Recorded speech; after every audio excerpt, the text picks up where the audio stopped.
আমরা সব সময় তো সব রকমের রেসিপি খেয়েছি আর রেসিপি করে খেয়েছি, কিন্তু আজকে অন্য ধরনের একটা রেসিপি নিয়ে এসেছি। রেসিপিটা অনেক সুস্বাদু। একবার খেলেও বুঝতে পারবেন। যারা না খেয়েছেন তারা একবার হলেও রেসিপিটা করে খেয়ে নেবেন, দেখবেন যে কতটা সুস্বাদু। ইলিশ মাছ দিয়ে পাট শাকের রেসিপিটা যে এত সুস্বাদু, না খেলে বুঝতে পারবেন না। আর রেসিপিটা করতে কি কি উপকরণ লাগলো তা আপনাদের সাথে আমি শেয়ার করতেছি। আসসালামু আলাইকুম, সবাই কেমন আছেন? আপনাদের সাথে আছি আমি মা মেয়ে ঘরোয়া ব্লগ। দূরে এবং কাছে আমার প্রাণপ্রিয় ভাই বোনেরা, আপুরা, বন্ধুরা যে যেখানে আছেন, আশা করি সবাই ভালো আছেন, সুস্থ আছেন এবং নিরাপদে আছেন। আপনাদের ছোটো বড়ো সবার দোয়া এবং ভালোবাসা আলহামদুলিল্লাহ আমিও আমার ফ্যামিলির সবাইকে নিয়ে ভালো আছি। তাই আজকে একটা রেসিপি নিয়েছি। রেসিপিটা হলো ইলিশ মাছ দিয়ে পাট শাক দিয়ে ইলিশ মাছ, মানে এক কথায় দুইবার।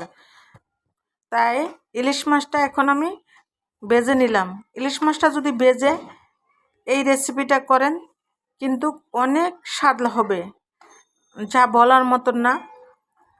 এই রেসিপিটা যে করে একবার হলো আপনারা খেয়ে নেবেন।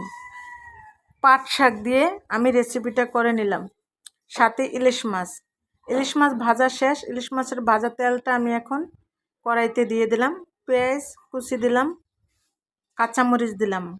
আর এই রেসিপিটা কাঁচামরিচ দিবেন, কাঁচামরিচ দিলে কিন্তু স্বাদটা অনেক বেড়ে যাবে দ্বিগুণ।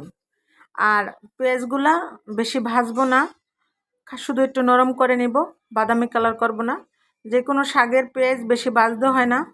তখন আমি কি করলাম, যে আদা রসুনের পেস্টটা দিয়ে অনতপরণ নেড়ে চেড়ে তারপরে একটু মরিচের গুঁড়া দিয়ে দিলাম, হালকা মরিচের গুঁড়া দিলাম, যেহেতু কাঁচামরিচ দিছি। আর ঝালটা যে যেরকম খান সে ওই রকমের ঝাল দিবেন। আর সাথে একটু হলুদের গুঁড়া দিয়ে দিছি। আর যেহেতু শাক সবুজ পাতা তো, তাই দেখা গেছে একটু হলুদটা বেশি লাগবে। তাই হলুদটা বেশি দিলে দেখতে অনেক সুন্দর লাগবে। আর এখন আমি পানি দিয়ে দিলাম, একটু পানি এড করে তারপরে মরিচগুলা কষায় নিয়ে তারপরে আমি এই যে মাছগুলা দিয়ে দিলাম। মাছগুলা দিয়ে অনন্তপর নেড়ে চেড়ে সুন্দর করে কষায় নেব। আর মাছগুলা তো বেশি ভাজি নেই, হালকা ভাজা দিছি তার জন্য। এখন দেখেন যেটার উপরে অনেক সুন্দর করে তেল উঠে গেল। তারপর আমি একটা ঢাকনা সেজে ডেকে দিলাম। ডেকে দেওয়ার পরে দেখেন আরও সুন্দর করে তেলটা উঠে গেল। তাই এই যে এখন আমি কোনো পানি এড করলাম না, পানি ছাড়া শুধু মশলার ভিতরেই যে মাছটা কষায় নিলাম। এখন মাছটা কষানো হয়ে গেছে। তারপর আমি এখন তুলে নিলাম একটা কড়াইতে। বাটিতে তুলতাম, বাটিতে তুলে নেই, ভাবলাম যে শর্টকাটের ভিতরে একটা কড়াইতেও তুলে নেই। আর এই তো মাছগুলো তোলা হয়ে গেল। আর মাছ আমি বেশি নিই, শুধু একটি ইলিশ মাছ নিয়েছি, একটি ইলিশ মাছই যথেষ্ট। আর এখন আমি পাট শাকগুলো দিয়ে দেব।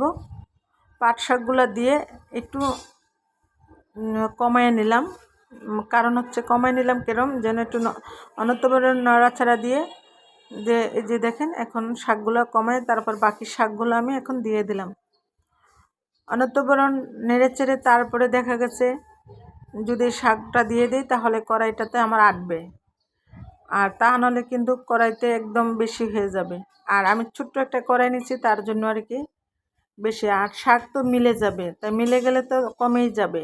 এখন আমি একটা ঢাকনার সাহায্যে ডেকে রাখলাম কিছুক্ষণের জন্য। এখন আমি ঢাকনাটা তুলে নিলাম। দেখেন ঢাকনা দিয়ে রাখার কারণে যে শাকগুলো একদম মিলে অল্প একটু হয়ে গেল। আর এই যে এখন দেখেন যে আমি অনতবরণ নেড়ে চেড়ে নিচ্ছি। অনতবরণ নেড়ে চেড়ে নিয়ে তারপরে আমি চুলার আঁচটা একটু কমিয়ে দিলাম। আর এখন আমি একটু পানি এড করব। পানি এড না করলে তো শাকটা সিদ্ধ হবে না। আর একটু হালকা মাখা মাখা ঝোল রাখতে হবে। আমার বন্ধুরা একবারে যদি খান তাহলে বুঝতে পারবেন যে কি স্বাদ, কি মজা হয়। অনায়াসে এক প্লেট ভাত খেয়ে ফেলতে পারবেন একবার শাক নিয়ে, এক চামচ শাক নিয়ে। শাকটা খেতে ভীষণ মজা লাগে, অনেক মজা লাগে। তাই আমি মাছগুলো এখন দিয়ে দিলাম।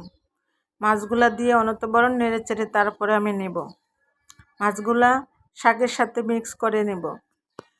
যে কালারটা কত সুন্দর আসছে, কিন্তু আমার মোবাইলে কালারটা সুন্দর আসে নাই।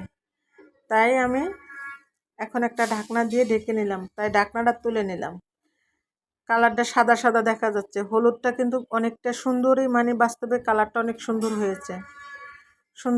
এই যে মাছটা দিয়ে আমি অনবরত নেড়ে চেড়ে সুন্দর করে উল্টে পাল্টে দিচ্ছি। আর এখন আমি লবণটা একটু টেস্ট করে নিলাম, মানে চেক করে নিলাম যে লবণটা কীরকম হয়েছে।